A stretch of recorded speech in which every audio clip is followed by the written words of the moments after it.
دیکھنے سننے والوں کو نام کا سلام پہنچے۔ دوستو، 15 تاریخ کو 15 اگست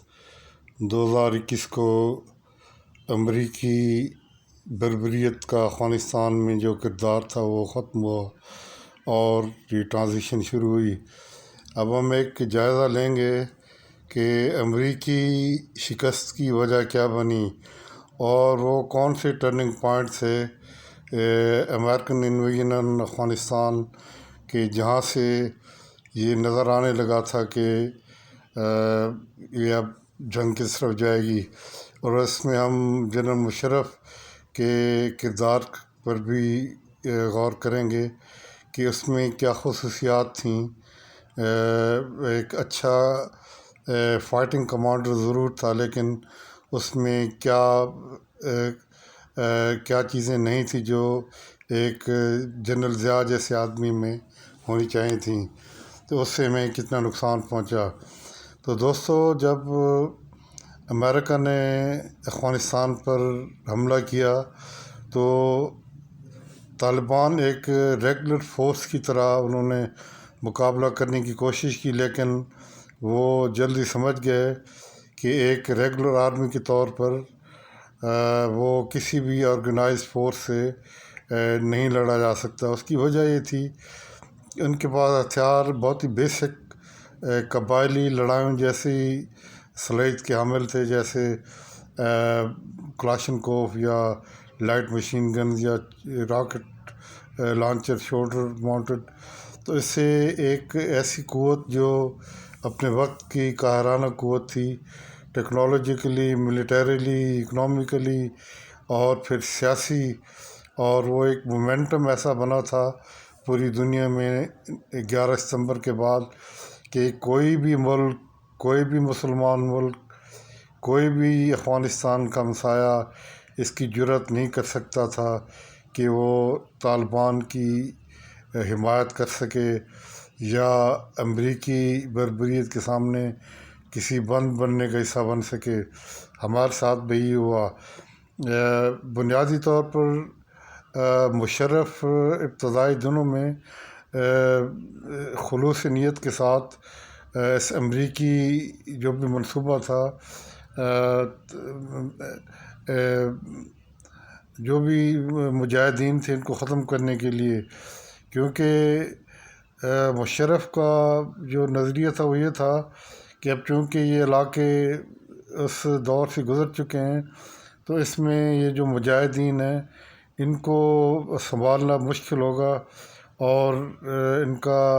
کسی بھی حساب سے ڈسپوزل جو امریکہ کرے تو اس کو ہمیں حمایت کرنی چاہیے۔ جنرل مشرف لڑائی کے میدان میں ایک اچھا جنرل تھا، لیکن اس میں جو اخلاقی کمزوریاں تھیں اس نے جنرل مشرف کو، جو پریزیڈنٹ بھی تھا، جنرل ضیاء الحق سے ممتاز کیا۔ وہ یہ تھا کہ ایک تو یہ مدبر نہیں تھا، اس میں کوئی تاریخ کی ایسی اسٹڈی نہیں تھی کہ وہ اسے ایک وزڈم دیتی۔ دوسری بات یہ ہے کہ اس کی جو بھی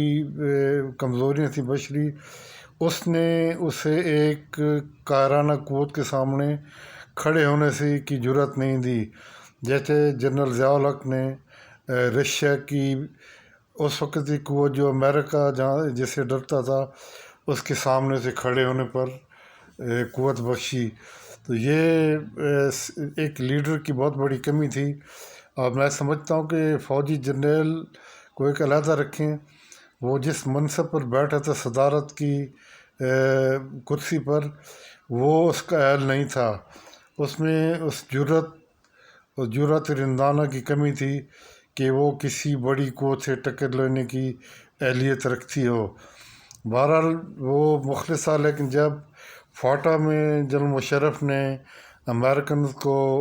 اپنا جاسوسی نیٹ ورک بچھانے کی کھلی چھٹی دی، اور پھر اوپر سے ڈرونز اٹیک ہوتے تھے، اور افغانستان میں امریکیوں نے اس کا انتظام کیا تھا کہ جن پر بم گرتے ہیں وہی لوگ پھر پناہ کے لیے افغانستان جائیں، اور وہاں پر پھر بھارتی جو سفارت خانے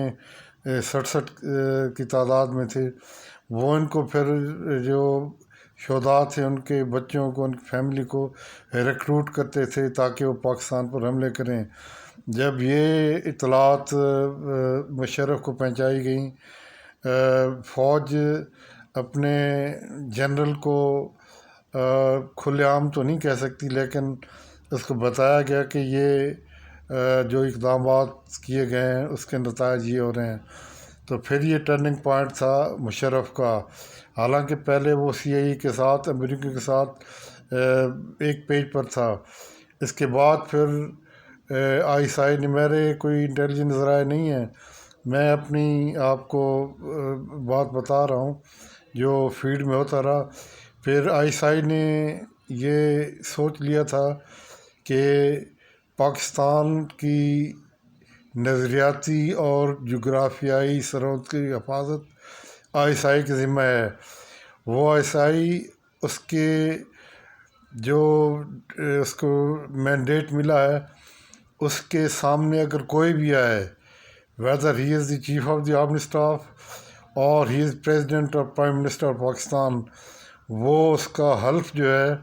وہ پاکستان کی سلامتی اور دفاع ہے۔ اور پھر وہ تھوڑی سی ڈیفلیکشن میں سمجھتا ہوں شروع ہوئی، اور پھر پاکستان پر بہت بڑی قربانیاں دیں۔ امریکنز کو کافی فوائد بھی ملے، جو مجاہدین تھے پچھلے رشین دور کے، ان کو مارنے میں۔ اور یہ ٹرننگ پوائنٹ امریکن افغان وار میں اس وقت آیا جب امریکنز نے حقانی نیٹ ورک کے خلاف پاکستان کو فوجی کارروائی کے لیے دباؤ ڈالا۔ اگر یہ ہندوستان افغانستان میں اپنے سفارت خانوں کے ذریعے ریکروٹمنٹ نہ کرتا پاکستان میں بم دھماکوں کے، تو اور پاکستان کی آئی ایس آئی کو یہ معلوم نہ ہوتا کہ امریکہ ڈبل گیم کر رہا ہے انڈیا کے ساتھ، تو پھر پاکستان حقانی نیٹ ورک کے خلاف کارروائی کر سکتا تھا۔ اور یہی وہ پوائنٹ تھا جس کے بعد پھر یہ جنگ کا پاسا پلٹنا شروع ہوا، اور ہمیں یہ امید ہوئی اس سے پہلے میں خطرہ تھا کہ اگر حقانی نیٹ ورک کے خلاف کارروائی کی گئی تو پھر پاکستان کے خلاف افغان طالبان اسی طرح ہوں گے جیسے بھارت پاکستان کے خلاف ہے، یا دوسرے افغان اینٹی پاکستان دھڑے ہیں۔ تو یہ بنیاد بنی امریکیوں کی ڈیفیٹ کی، کیونکہ حقانی نیٹ ورک یہ افغان طالبان کا آرمر تھا، اور اس پر بہت لے دے بھی ہوئی، اور